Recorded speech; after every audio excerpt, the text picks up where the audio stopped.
নমস্কার বন্ধুরা, পুষ্পর রান্নাঘরে আপনাদেরকে স্বাগত। আজকে আমার রেসিপি হলো আলু মটর পনির। এটা আপনারা লুচি, পরোটা, রুটি, নান, কুলচা সব কিছুর সঙ্গেই খেতে পারেন। আশা করি আপনারা ভিডিওটা না টেনে পুরোটাই দেখবেন। আমার রেসিপিটি যদি আপনাদের ভালো লেগে থাকে তাহলে আমার চ্যানেলটাকে সাবস্ক্রাইব করবেন, পাশে থাকা বেল আইকনটা টিপবেন, একটি লাইক দেবেন, একটি শেয়ার করবেন। তাহলে রেসিপিটি দেখে নেওয়া যাক। এখানে আমি 250 গ্রাম পনির নিয়ে নিয়েছি। পনিরটাকে ছোট ছোট টুকরো করে কেটে নেব। আপনারা এটা নিজেদের ইচ্ছা অনুযায়ী সাইজে কেটে নিতে পারেন।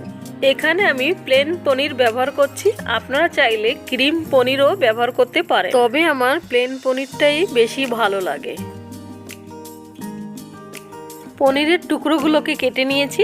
এবার আমি পনিরগুলোকে হালকা একটু ভেজে নেব। একটা কড়াইতে কিছুটা সাদা তেল দিয়ে দেবো।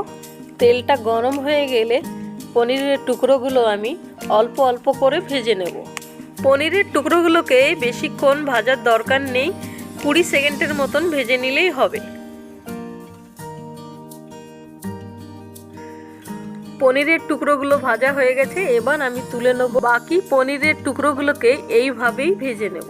এই পনির ভাজা তেলেই আমি ছোট ছোট আলুগুলোকে এবার আমি একটু সামান্য লবণ দিয়ে, সামান্য একটু হলুদ দিয়ে ভেজে নেব। আলুগুলোকে আমি আগেই সিদ্ধ করে নিয়েছি। 1 থেকে 2 মিনিট ধরে গ্যাসের ফ্লেমটাকে মিডিয়াম করে রেখে দিয়ে আলুগুলোকে ভেজে নেব।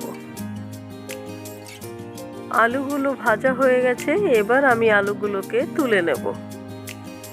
এবার একটা কড়াইতে সামান্য একটু সাদা তেল দিয়ে দেবো। তেলটা গরম হয়ে গেছে, এবার এতে একটা বড় সাইজের পেঁয়াজ কুচি দিয়ে দেবো।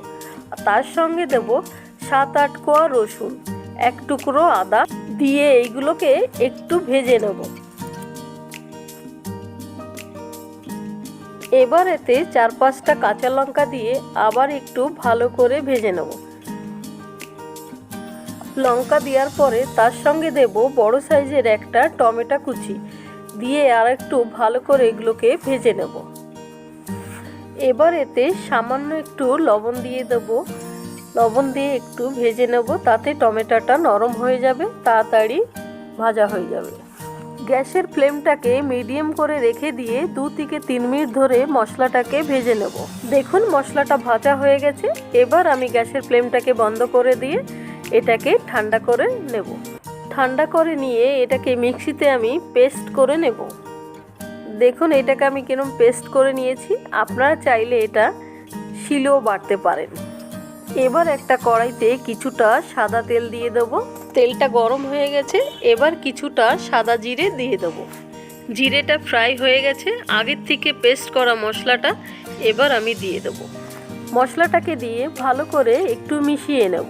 এবার এতে আমি মশলাটা দিয়ে দেবো। 1 চামচ ধনের গুঁড়ো, 1 চামচ জিরের গুঁড়ো দিয়ে ভালো করে মিশিয়ে নেব। তারপরে দেবো স্বাদ অনুযায়ী লঙ্কার গুঁড়ো দিয়ে ভালো করে একটু মিশিয়ে নেব। এই সময় গ্যাসের ফ্লেমটা মিডিয়াম করে রেখে দিয়ে মশলাটাকে একটু ভালো করে কষিয়ে নেব।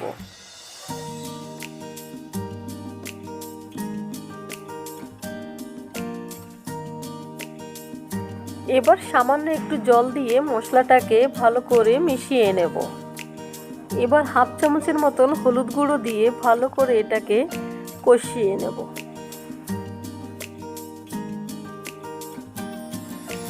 এবার এতে স্বাদ অনুযায়ী লবণ দেবো। স্বাদ অনুযায়ী একটু চিনি দিয়ে দিয়েছি। এবার দিয়ে একটু ভালো করে কষিয়ে নেব। এবার আমি মটরগুলো দিয়ে ভালো করে মশলার সঙ্গে মিশিয়ে নেব।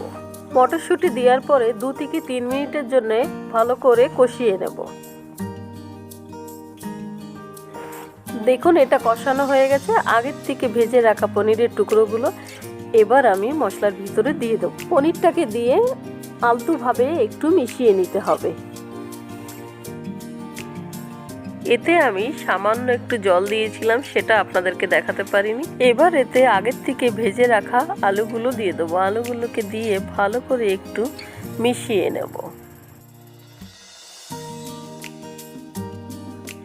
আলু মটর পনিরের রেসিপি একদম রেডি হয়ে গেছে। এবার আমি এটাকে গ্যাসের ফ্লেম বন্ধ করে দিয়ে নামিয়ে দেব। আশা করি আমার আজকের রেসিপিটি আপনাদের ভালো লেগেছে। আর যদি ভালো লেগে থাকে তাহলে অবশ্যই আমার চ্যানেলটাকে সাবস্ক্রাইব করবেন, পাশে থাকা বেল আইকনটা টিপবেন, লাইক দেবেন, একটি শেয়ার করবেন, আর অবশ্যই কমেন্ট করে জানাবেন আমার এই রেসিপিটি আপনাদের কেমন লাগলো। আজকের জন্য এই পর্যন্তই, ফিরে আসবো নতুন কোনো রেসিপি নিয়ে।